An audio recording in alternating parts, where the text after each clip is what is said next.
Hey guys, Steven here, Fanatic Perspective, on our way to 5,000 strong, 5,000 subscribers, September 7th, Texas LSU. We're here to talk some Texas football, breaking down the spring game. John is going to be back next week as we get into some of our draft prep and where some of our guys ultimately are going to end up as we, enter that realm of the offseason. But right now, just concluding UT spring practice, having the spring scrimmage, the orange and white scrimmage last Saturday. Want to dive into our coverage. As a matter of fact, we have some friends over at Texas Platinum who actually posted their Texas spring game review. I advise you guys to go check that out. I've had opportunity to get to know the young men running that channel, Matt Madrid and Matt Myers, and they're some young guys, some UT students. Really proud of these guys. And as we guys connecting as a community, YouTube and leveraging social media just to have our voices heard as fans, I encourage us to band together and support all these channels. Support our channel, supporting Texas Platinum. They're doing their thing with their content as well as their Twitter. So I'll have the link below. As those young guys are growing their platform, and they have some good content over there as well. But going into our spring game, I have a few days to kind of sit on things, and I was obviously present there. John and I did our live stream post game when we were freezing our butts off. Have a few days to really just let things settle in, kind of debrief on what we saw, and talk amongst ourselves, talk amongst fans, the good, the bad, the ugly. And I was going to sit here and actually do some good, bad, ugly, but, I think really for 1 out of 3 scrimmages, because people forget we only saw 1 out of 3, and the offense did win the first 2. Obviously, the defense was dominant in the third scrimmage under the lights, that we were able to see. So have to take all that into consideration. At the end of the day, they give 15 practices, and that's the last, opportunity they have to really thump and get some work in before the summer. So where does everything fall? How do we feel about everything? I mean, honestly, I'll kind of just dive into it, kind of a 3-tiered approach: good, bad for the offense, good, bad for the defense, and then the little we saw from specials. But, starting off with the offense, and I'll pull up some notes here that I had, just from watching. Obviously, we ran a lot of 11 personnel, and we within that, we had, we got to see some even with the 11 personnel, we did move some guys around. We went empty a few times, mostly with Jordan Whittington. There was one time where we did split out Kiante Ingram, and we did see Brew McCoy as well line up in the slot, line up outside, and then moving him around, even working with the first, second, and third team. Just before we even get into the offense, going ones on ones, a lot of people asking, hey, in the past we've gone ones versus twos. A lot of teams going ones versus twos. How come we started off in the manner in which we did? Great question. I'm talking to myself here, but I'm talking to you guys. Great question, but with the injuries we've had, and that's one of the rough points we've had this spring, is just the lack of depth. And that some of that will be filled with all the young guys we have coming in, the freshmen that will be our fall enrollees. But a lot of that is also attributed to injuries and just not being able to field enough bodies where it's competitive and it would be good work. So I do like the fact that the coaches elected to have their ones work against each other. And then you also saw them rotating guys in so they could get some of those premier reps versus the guys that were getting predominantly reps against the backup. So, that was something I noticed. We talked in our live stream a lot about the position players, good, bad, and indifferent. The one thing when you go back and are able to watch the tape, because I've now gone back and really gone through and, really studied it, like broke it down like I was a coach, is evaluating line play. And our offensive line first team they had some struggles, starting with Junior Aguilar, who started at left guard, number 75, who's very promising, redshirt freshman. And, we're hoping that he can be, even better version of what Patrick Vahe was for us. The potential is definitely there. But I think, he struggled with the Jared Wilbons as well as the Keandre Coburns of the world. I thought those guys definitely got the better of him, turned him a few times in our run game. And that one, sometimes when you have that one guy who's getting blown up, I saw it more so, I mentioned the run game, but I actually saw it more so in the pass game as well, times where Sam actually had to kind of roll out, and because Coburn got such a great push on him, there was one where Osai was able to get a sack off of the work that Coburn did against Junior. So just getting him better at the point of attack in the pass game,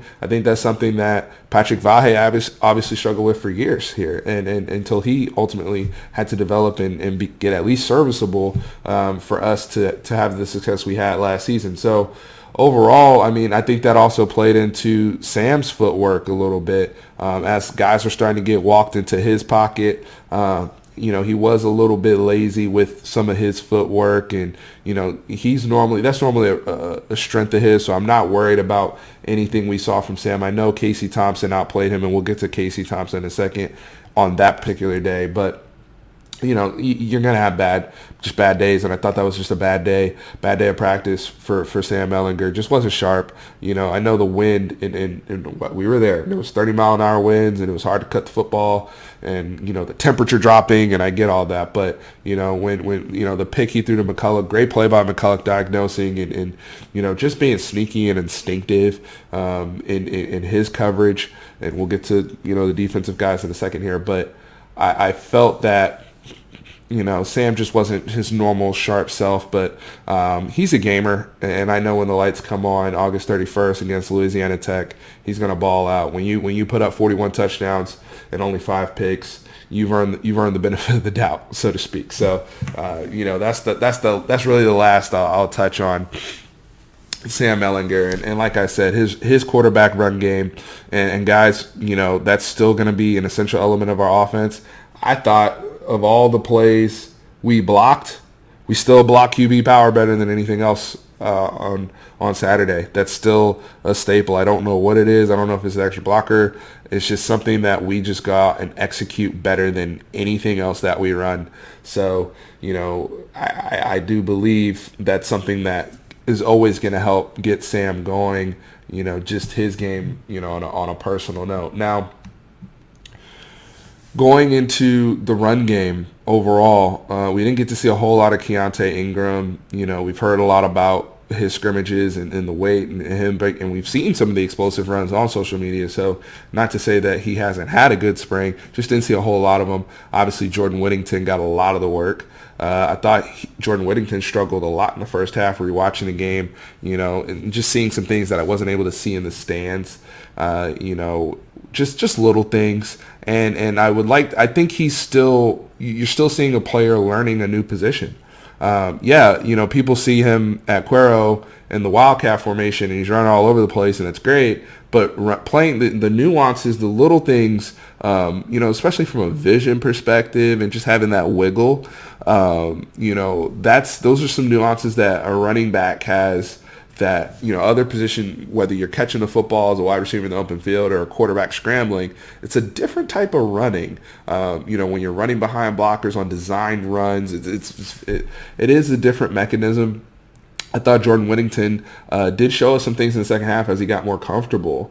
And again, a learning curve, but I'm glad he's getting the touches and he got a whole lot of reps. I really liked him catching the football out of the backfield when he was able, not on the swing routes, he didn't, wasn't exceptional there, but in terms of like the little flare routes into the flats and catching it with his hands, I thought he did a better job, especially I think, he woke up after that drop because he could have had a spectacular play on that backside wheel route that was actually one of Sam's best throws, and Jordan just didn't make the play, and he's a great athlete, so I expect him to make that play come the season. Even as a freshman, I think he's that level of an athlete to expect him to make that play. And I'm sure if you ask Jordan Whittington, he expects himself to make that play because he knows he's that good.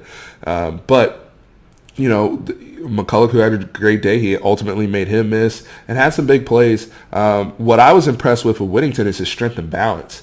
I do like the way he pushes the pile. I was impressed with his ability to stay up and run through tackles. We've even seen that again in some of the highlights, like I was referring with Kiante Ingram earlier. So those are bonuses with a young guy like a Jordan Whittington, and he did have a much better second half than he did a first half. So what I look for him to work on is just that lateral quickness, try and develop a little bit of a wiggle. At the college level, you're not going to be able to run through everybody. And I think, sometimes he's just such a hard guy, a tough guy. Like, he's just trying to put his head down and run through some guys where, you want to develop a little bit of that wiggle, shake and bake in your game, especially if you're going to be a complementary player to a Kiante Ingram and have, even your own set of stuff in his own right. So I thought that was very, very interesting. I mean, again, there's not a whole lot of positives from the offense. I thought, with the format of a scrimmage, especially in this environment, is always typically going to be favorable to the defense, especially with the weather conditions are the way they were, and it's your third scrimmage. You're going to be very vanilla with all the cameras and people there.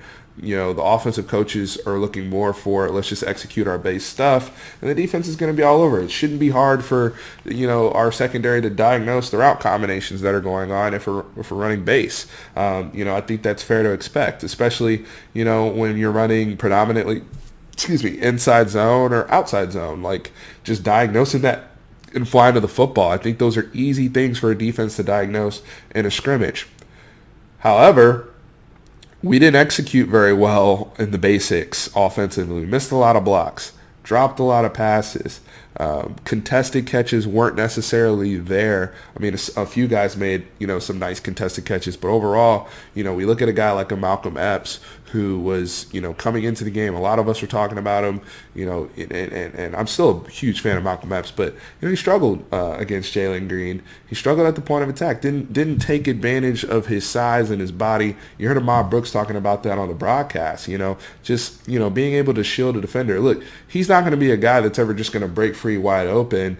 Similar to Colin Johnson, like, he's going to have to be physical and be quarterback friendly. What do I mean by that? Shielding your guy and putting yourself in a position almost like a post up where I can just throw it in there and I have, a very wide margin as a quarterback to feed you. And there's that trust mechanism, especially the position he's playing on the outside where he's going to get a lot of one-on-one coverage against smaller corners. He has to be able to dominate those matchups. Now, I do think the coaches have some stuff in the bag for Malcolm, especially if he can prove he can make some tougher catches over the middle where we can shift him inside to the seam and potentially run him down the middle of the field. I don't think that just exclusively has to be Cade Brewer, so to speak. I think, one of the reasons why you saw Sam working so much towards Malcolm is Sam is a very smart kid. He understands that guy is going to be a hell of a weapon in the red zone.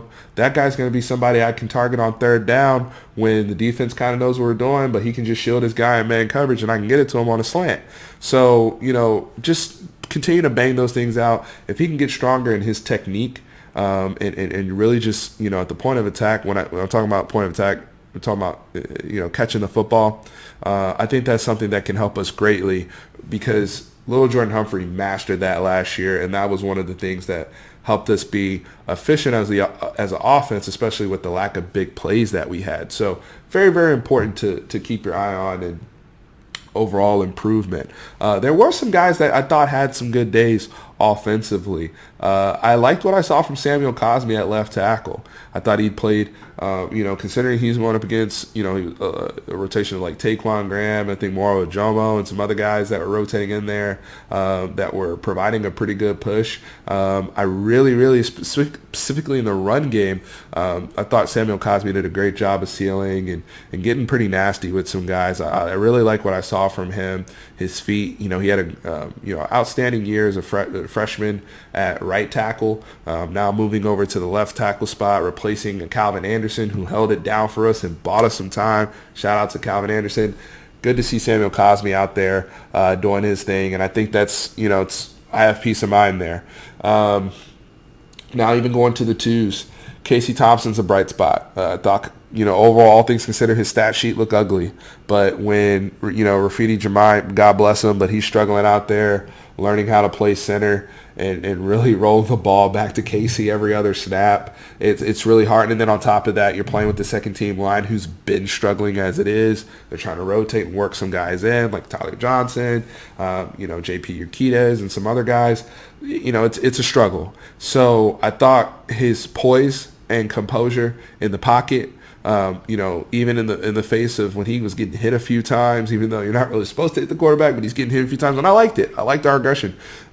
Sitting there making some throws. He made a beautiful one to Alante Woodard on the sideline early game. He had another deep end throw to Jordan Pouncey that I thought was very, very impressive. So, and then his legs. And that's going to be a key component for Casey Thompson if he has to play, especially with Sam Ehlinger's injury history. That's actually one of the things that, we do have to be prepared for, even going back to his high school days at Westlake. But with Casey Thompson, I know if everything hits the fan, he can run. And he's a guy that the defense has to account for. It got to the point where we even, Todd Orlando coaching against them, defensively had to assign an extra man just to account for Casey Thompson. So those are some things that he can be really, really dynamic with, but being good enough as a passer to keep the defense honest. And you see some, not only just good enough, but you see potential there for growth. And again, that goes to, you have to give credit to Tim Beck, Casey Thompson, this being now his second year in the offense, as well as Tom Herman, who have always labeled the quarterback whisperer. So very, very impressive on their parts to keep Casey Thompson not only engaged, but I think he made some strides working with the ones when Sam got sick and them just doing what they have to do to have their backup quarterback ready. So I'm very, very comfortable with Casey Thompson being QB2 despite all the struggles around him overall. Wide receivers, it was a disappointing day overall. Devin Duvernay had the one catch where he kind of ran through Desean Jamison a little bit, even though Desean Jamison, I thought, had a really good day defensively overall. But Devin Duvernay, just another example of how criminally underused he is in our offense. Hopefully this will be the breakthrough year for him. I think he's a guy that can play at the next level with his speed and his strength, and even blocking on the edge. There was a play later, I think it was on bubble screen or something, to Joshua Moore where he just completely got a seal on his guy. It was either a screen or a flare, but Devin Duvernay, he's just, he's a hard hat guy as a wide receiver. Reminds me a little bit of Golden Tate in some positive ways, but hopefully we'll be able to hit him and just really maximize his gifts before he leaves the 40 acres. So Brew was okay. I thought, it's still, I can still see the him learning. They're still learning the offense. So I think you're going to see, especially once they decide he's eligible, I think that's part of it too, on how he's being utilized. You'll see him work in all over the place. He's another guy like Jordan Whittington who's going to be a Swiss Army knife and is still learning the offense. This team's year 3 in what we're doing. So with a veteran quarterback, so it's going to be more on everyone's plate. And so don't be surprised if it takes him a little bit longer than anticipated, but he's going to be a hell of a player for us. Again, not necessarily worried about him. But going to let's finish off with the good as we break things down. This defense, stepping up to the call after all of our preview videos. We've talked about the question marks. Hey, we've lost XYZ. They showed it during the game. Charles Minihue, Brecken Hager, PJ Locke, Chris Boyd, Devontae Davis, Gary Johnson. All these guys are moving on, and there's holes, and how do we fill them? Let's start with the defensive line led by Malcolm Roach. I was very, very, they were one of the most, they set the tone. Them and then the back end with the secondary, they were married, and they played with a lot of juice. I thought the defense definitely had more juice than the offense did, just energy-wise flying around.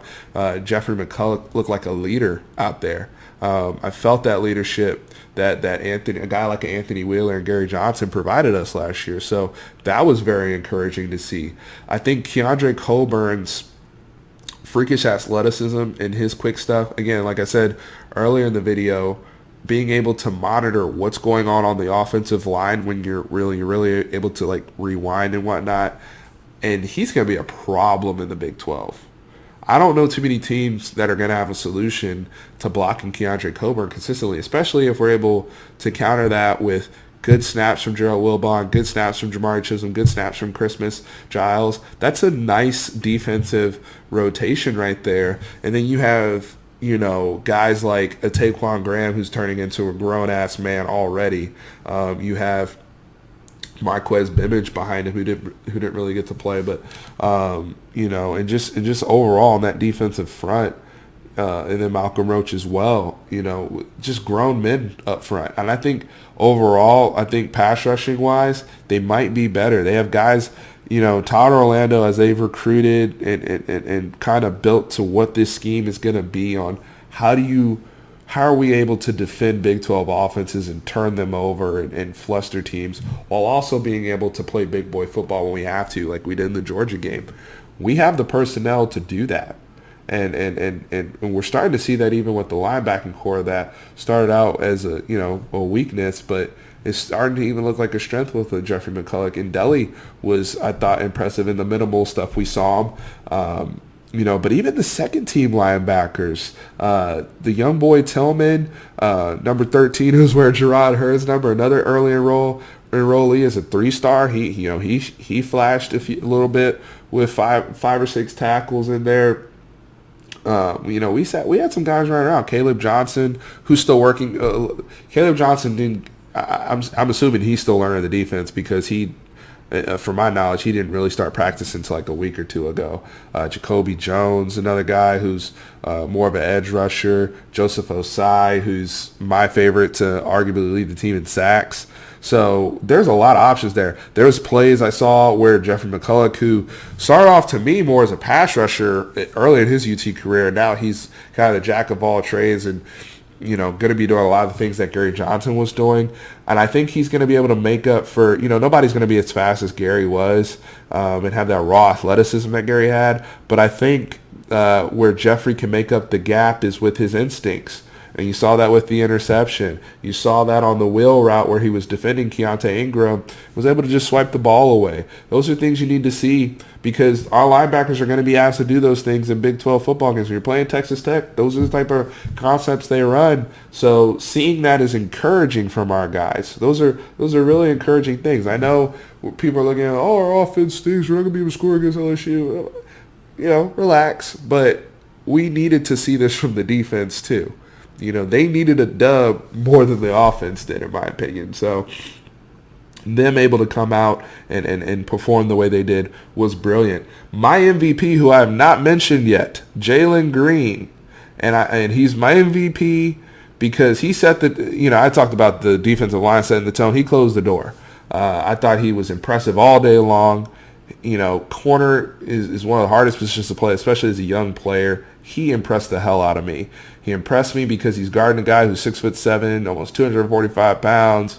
He had good work against all the outside receivers, anybody he lined up against, and his physicality was very, very impressive. He hits like a damn safety. The hit he had on Jordan Whittington, just setting the tone back there. I thought. Him coming out with some of those big hits and some PBUs, it helped set at ease everybody else. You saw B.J. Foster get in on the party. I could make an argument B.J. Foster was a MVP candidate because he was spectacular, and he blew up some guys as he normally does, and he was out there striking and already in bowl form like he was for the Sugar Bowl when he started. And he's going to be a guy that's going to be an upgrade for us, in my opinion, at nickel and wherever he lines up. Just a football player, BJ Foster. And we even saw him back in coverage. One of the plays, probably the play that impressed me the most with BJ Foster was the Joshua Moore deep post that Sam threw, where Joshua Moore, who's an exceptional leaper, but BJ Foster played with brilliant technique, ripped through Joshua Moore's arms. It gave him really no chance to make a play on that football. That's what we want from our safeties. It's elite safety play. You couple that with Chris Brown and Montrezl Estelle, who were also terrific back there.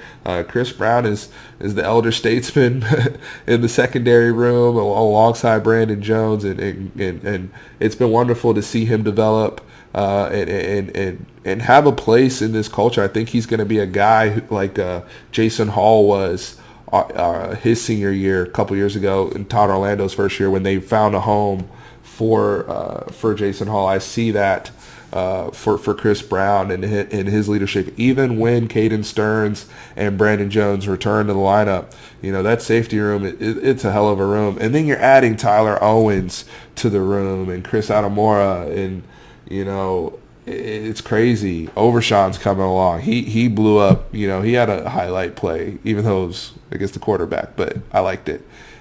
So just finding a home for all those players is going to be very, very interesting.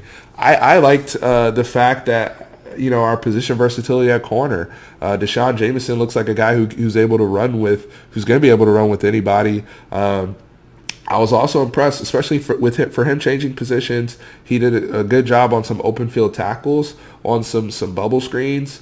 So I was really, really impressed with him. Overall, the defense, defense was impressive all the way around, and I give credit to our leaders. Like I said, Chris Brown, Malcolm Roach, Todd Orlando, and the coaching staff. They got those guys playing with confidence after they, just rebounding from the tough spring at times against a veteran offense. So where do we go from here? Summer, what do we got to work on? By the way, Cameron Dicker, still Dicker the kicker. I thought he was good, and he made a 52-yarder into the win. I'll take it. So just consistency with our kicking game. Hopefully we don't have to go back to the old Charlie Strong days of sweating out extra points, but I thought that was fine as well. So where do we go from here? Summer-wise, just getting the new receivers on the same page with Sam, really putting in that work so we have that chemistry that we had with Lil Jordan Humphrey and seeing that development.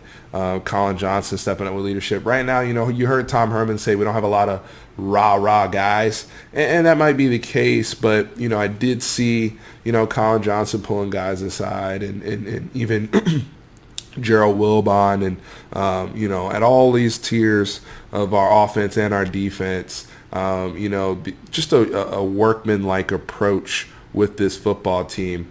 And, coupled with the excitement of this fan base, my favorite part of the spring game was just the energy, the atmosphere, pregame so early. I mean, it was there. I've never seen that many people at the gate before they even opened, the gates to people let in. Myself and my crew, we were all down there super early meeting with fans and just interacting, and it was so much fun. And it felt like a legit college environment, and I'm thrilled at what Chris Del Conte and this program has provided us and where we're headed. And it's good for Austin. It's good for UT. It's good for this football program. So I'm excited. Heading to the summer. We'll have more and more content, like I said, as I round up with John Tran. But I'm going to get out of here. I appreciate you guys. As always, make sure you're following us on all social media accounts. I'll have all the necessary links in the description box below. But as always, horns, always up, hook 'em.